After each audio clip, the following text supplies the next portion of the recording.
Patton. My wife's name is Misty, and we moved out here in 2018, August of, and didn't really start hearing anything, realizing until what, 2 or 3 years ago? 2 or 3 years ago, and we were sitting on the porch, and she's like, "Do you hear this? Come out here." And like I said, I got impaired hearing, but her hearing's perfect, and she could hear me, and she counted it was three different ones. That was one or two of them was back off over here, which would be our south and southwest of our home place, and the other one was to the north of us. And I got to listening, and all of a sudden I started hearing it, and it was like they were, for lack of better words, communicating with one another with these vocalizations, just roar, and then you'd hear one that would be further away. Different tones, different deliveries, but nonetheless vocalizations. Mm-hmm. And we're sitting there, we're like, man, what in the hell could be making that noise? I mean, there ain't but one thing that we know of that has been theorized to make that noise. And I think we both come to, in our understanding of it, we're like, that's got to be a vocalization off a Squatch. Okay, so these roars, are they very loud and long-winded? Oh, yes. So they have to be much greater capacity and decibel than a human could do. Oh, by hands down, without a doubt. I mean, you could just tell they were just a deep, powerful roar, yell, whatever you want to call it. And like I said, each one was distinctly different. So it wasn't the same one doing it from three different locations, Right. Okay, so then my other question is, you said that there were other kind of vocalizations? Right. Like what? Well, I don't know if you've heard like the jibber jabber or whatever they call it. What's I know what you're the chitter chatter? Yes. We were literally sitting Our son was out here as me and my wife, our son and his fiance. It was broad day. Now, mind you, no one lives back here Right. behind us. That's a large mountain of Right, trees. and we're sitting out there, and it sounded like samurai speech. Like, we heard something, and all of a sudden we heard a woman, for lack of better words, laughing. To the point that we jumped up and went back here, and I'm like, somebody's on my property. So we got on my side-by-side, and we went down in the woods, couldn't find nothing. It's during the summer, but I know what we heard. And, I mean, it was as plain as you hearing me talk right now. I mean, I don't get up and go chasing after something that if I thought I heard something. I know what I heard. Right. It was like samurai chatter, and then we heard the giggle or cackle or whatever you want to call it that sounded to me like it was from a female. And it was enough for me and my son and my daughter-in-law to get on my side-by-side and get a gun and go back there. What time of year, kind of really, like in summer That time? was in end of spring, first part of summer, It wasn't was it? probably June Yeah. time frame. Yeah. Okay. One part of the year. Yeah, No. June of 2020. 20. Yeah. The tracks that you're talking about that you found on your property, can you describe them to me again? The tracks that I found, now mind you, snow had fallen in them, but you could see the outline of the print. And I done what I call novice research. I went and grabbed a tape measure. I grabbed a stick to measure depth and such as that. And I wear a size 15 or size 16 shoe. And the tracks, typical traditional shape, narrower at the heel with more of a sprayed out toe pattern, between 19 and 21 inches. I mean, minus the snow falling in, but I'd say 19 to 20 inches would be a safe estimation off what I measure with my tape measure. I mean, I took pictures of them, I videotaped it, and then I went from center of the print to the center of the print, and they were dead on line. They weren't splayed, they were dead on line. Nice. When you looked at the trackway, you could tell they were just like this. And I measured from center track to center track, making sure that I did not step on and disturb the original trackway. I measured And I didn't just measure one, I measured multiple ones to get a general consensus of the stride. And it was consistently between 6.5 and 7 feet between each print, center print to center print. Was this only one set of tracks, or was there another set that accompanied it? Well, originally I thought it was just this one set. And like I said, this was late in the evening when I seen it. And I went down there that night and then came back and said, I'll go back during the daylight the next day. And I followed this set of tracks for probably 100 yards and consistently measuring the distance, looking at the size of the prints themselves. And it was the same. And when we walk through, I'll be able to show you the layout of the path it took. And it wasn't, and like I said, this was in the second week of January. I want to say around January 11th. And I want to say it was right after February 14th of this same last year that my daughter and her fiance was here. And I had taken him back there. Somebody had lost a dog that got out, and we went back there to look for it. And as we was coming back, I realized, okay, there's a second set of prints.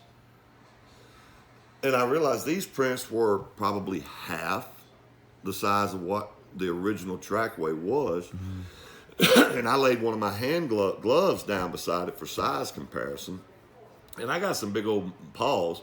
And my gloves, it was probably 2 or 3 inches longer than what my hand is. So I could tell it was a smaller, I would have to assume younger. But the trackway for it was sporadic. I just by chance happened to look down, and there it was, because like I said, there had been traffic, critters and such as that. And I'm like, okay, well, this was the second one. And I'm like, I know good and well it would have been of the same time period. And it would have been to what I would call my northwest corner back over here. And it looked like it came along. I got some fir trees out there that's cleared out around it. It looked like he came along to the backside of that trailer house over there and just stood over there and was watching what was going on over here. The only thing I could figure.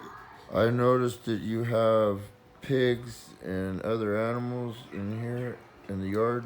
Well, I've got chickens. All them others is my neighbors, but I got chickens and 4 dogs and a couple of cats that run around out here. Okay, well, your neighbors owns the pigs and stuff? Yeah, he owns all that y'all drove through. Okay, that's a nice little food source.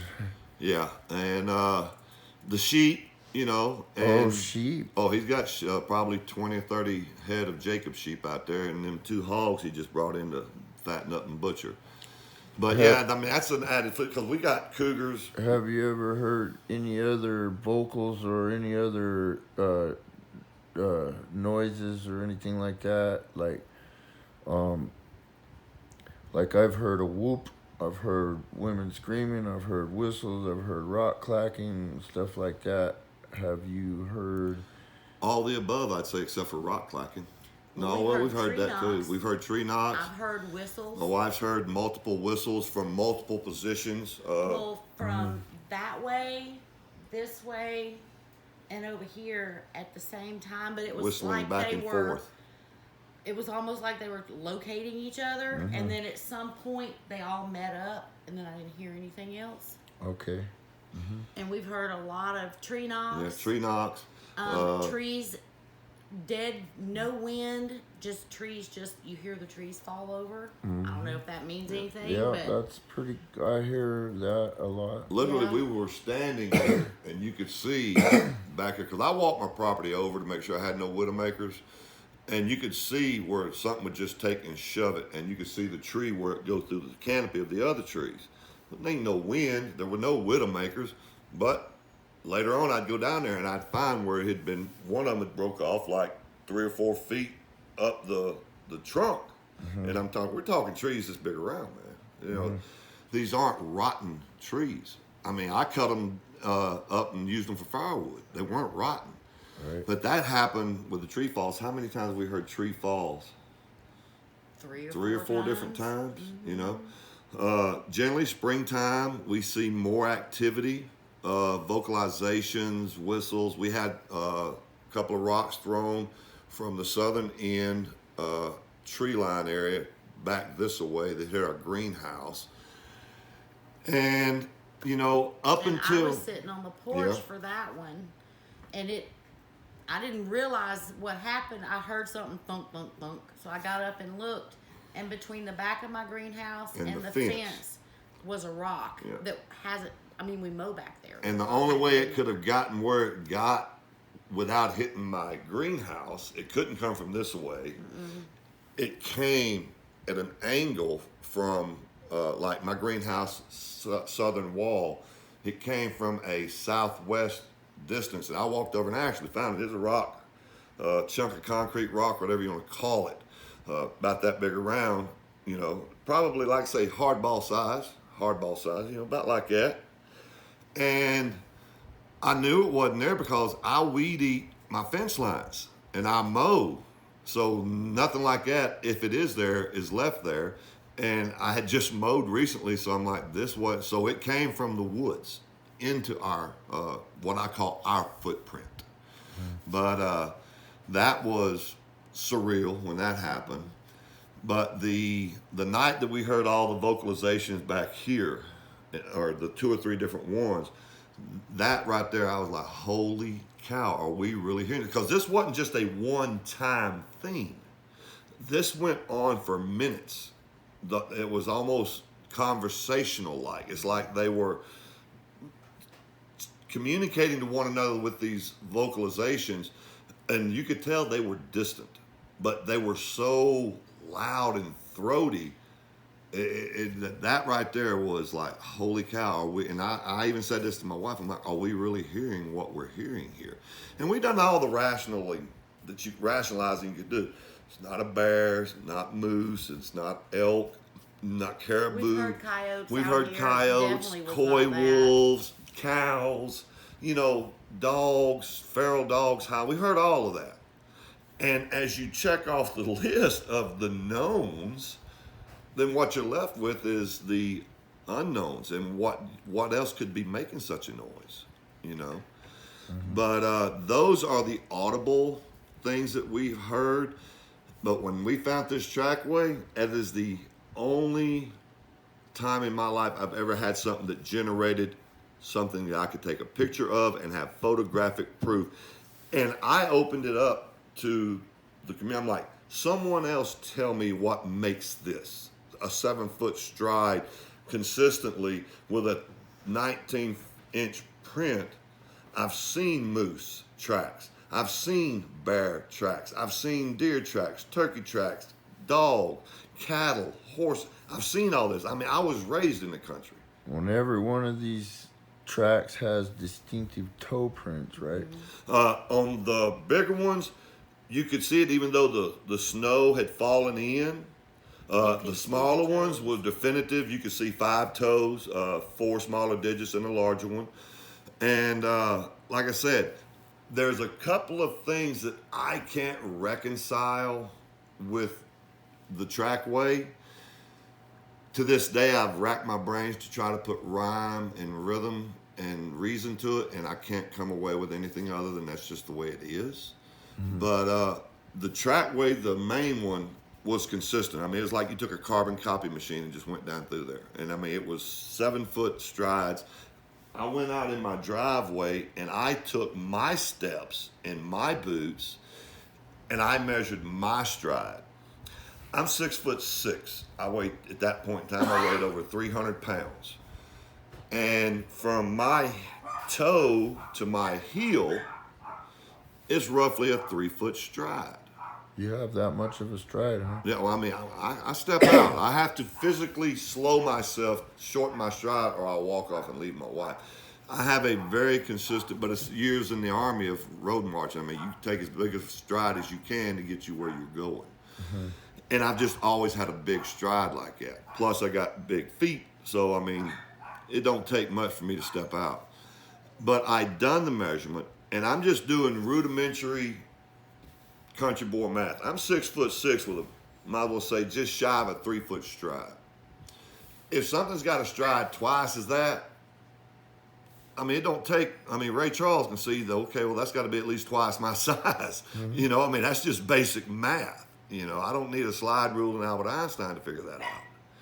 So I'm like, okay, whatever this is, had to be at least, I'm just speculating, 10, 11 feet tall is what I'm thinking. So again, now this is the next day. The previous night is when I went down there and recorded it initially, and then the next day I get ready to go out and do my, what I call layman's research. Took my tape measure, took my measuring stick for depth of the impressions, all that stuff. You know, I'm not a professional by no means, but I knew enough to go out there and document this. And I followed it. Wasn't hard to follow. I mean, as blatant as the day is long. If you've seen the pictures, you can see how big the prints were. And I followed it all the way down. It come out at the back west side of my property, at my backyard fence. It came out at the base of that hill back there, literally 40 feet from my back porch. It went along the tree line at a 15-degree angle from the tree line to where it went across. And everyone that I showed it to, like, oh, that's snow falling off the boughs of the tree. Well, I'm sorry, dude. Snow don't fall 7 foot habitually off the boughs of the tree. And even if it did, how do you explain it where the tracks weren't under any tree limbs for the impressions, the tracks? So I followed it, and it crossed over the bottom down here and went up the backside of that tree line, which would be our western tree line. And then it turned and went into the woods. And I followed it into the woods, taking care not to disturb the integrity of the original trackway. And I followed it, and it came out in the woods on the trail that takes you back to Hall Creek. And I followed those tracks all the way around, and it's probably a good 100 yards, 100 plus yards that I tracked. And then those two tracks is like this, whatever made these prints, this trackway, stopped in the middle of that trail and stopped spraddle leg. You know, his legs were spraddled apart. And you could see, I could see for 40, 50 feet all the way around. You know, this is all virgin snow. Nobody's back there. The only thing you're going to see back there is deer prints, maybe coyotes. And these two 19 or 20 inch print tracks that stopped in the center of that road, that's it. I looked above, okay, maybe something went up and went airborne in the tree limbs. The biggest limbs were probably 2 inches.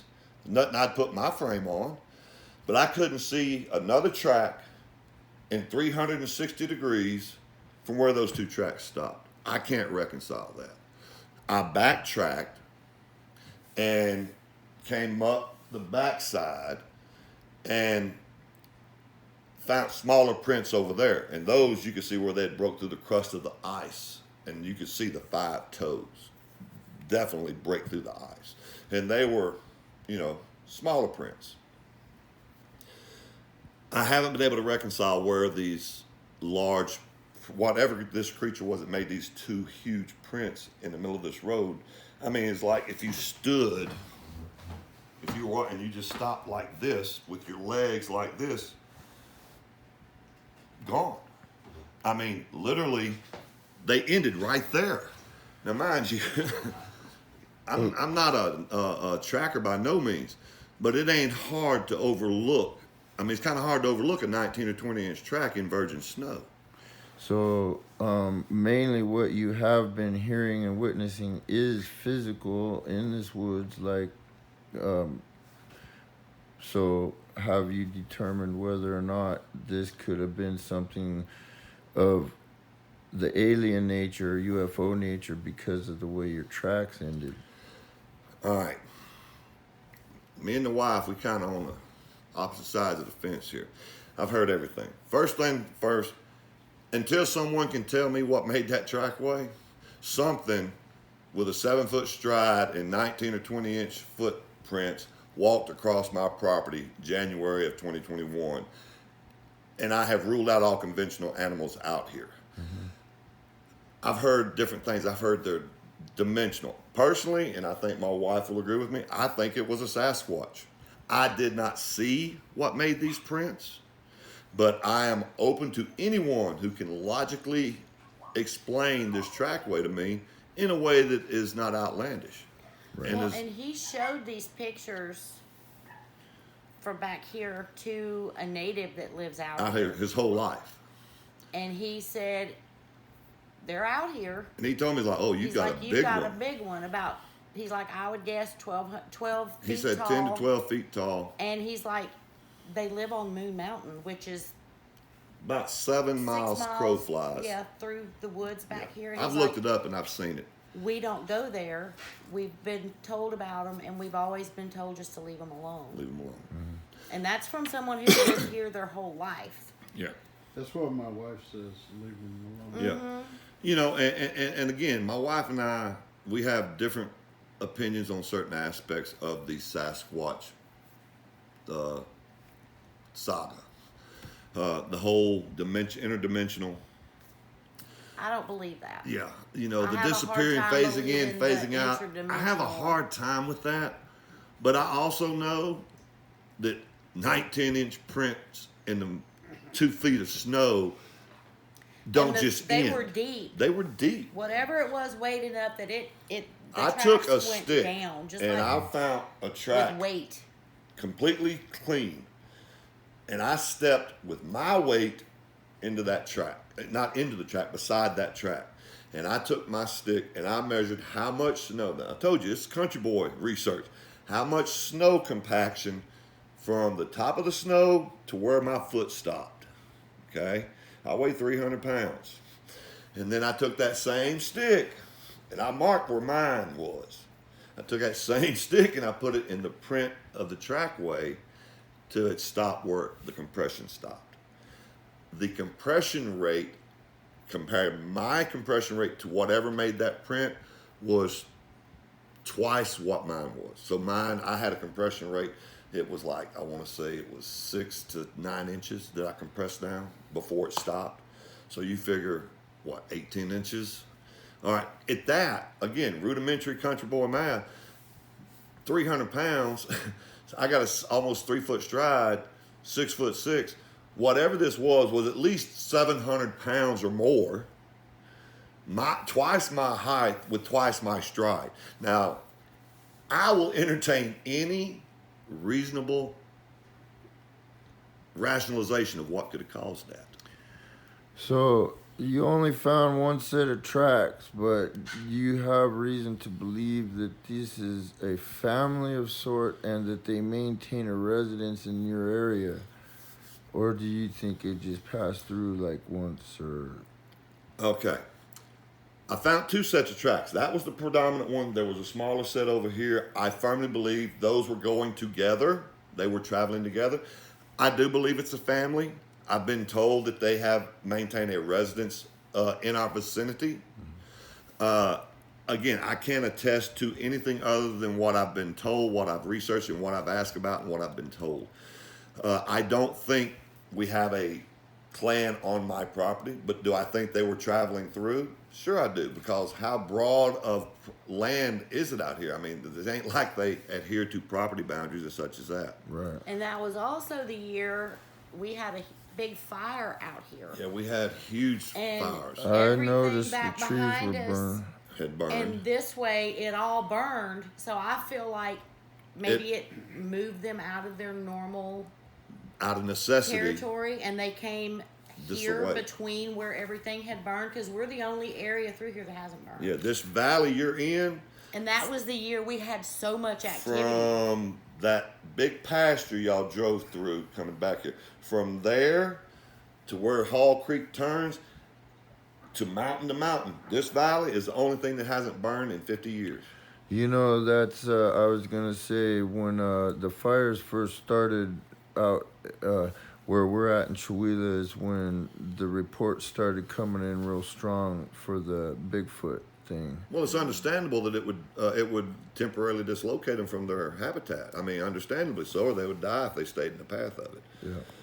But, you know, and like I said, we've heard the whoops, we've heard the what I call the yells, we've heard the tree knocks, the whistles, Laughing. the samurai speech, Yeah. the Laughing. giggling, the Well, like- woman laughing. Like it sounded like a woman. It sounded like a laughing. woman cackling. You know, like hee hee hee.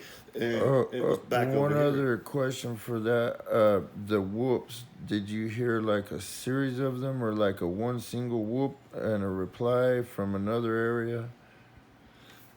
I've heard singles.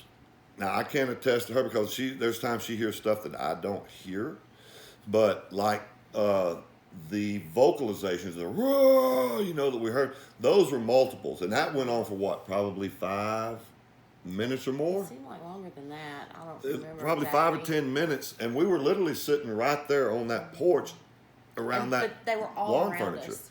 It's and like they were were communicating.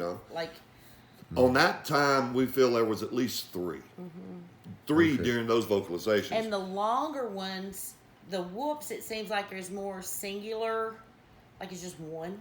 Mm-hmm. But the longer I don't know what you call them, Vocalizations, vocalizations, yells, whatever. There's always Multiples. Okay.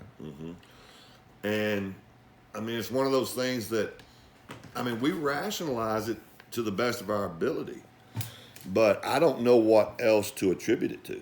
And you had brought up the UFO Connection. I don't know. I've not seen anything that would lead me to believe that it goes in that direction. I think there are UFOs, but Yeah. I've never seen one out here. Never seen any.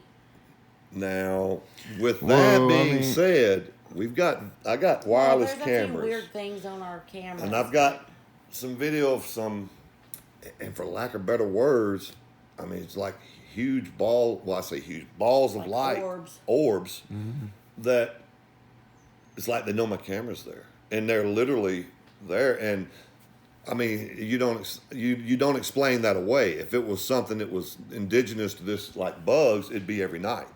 Let me ask you one more question real quick before I have to stop this because the battery's low.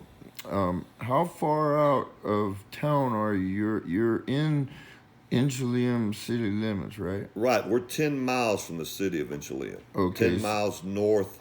Basically, if you're looking at a map, we're northwest of Inchelium, 10 miles. Okay, so there's a lot of residents out here, or is it mostly just... On Hall Creek, no. It's a handful. There's probably, if I start from the cattle gap, Tony, Loretta, us, Tim, Fatso, Steve-O, there's probably only about 10 families out here. Once you leave the asphalt, there's probably only no more than 15 families from the asphalt to where Hall Creek ends back here. Okay. All right, well, thank you very much. I'm going to stop this for now and let you interview with James here for a Okay, little bit. no problem. Thank you very much. Oh, anytime. I enjoyed it.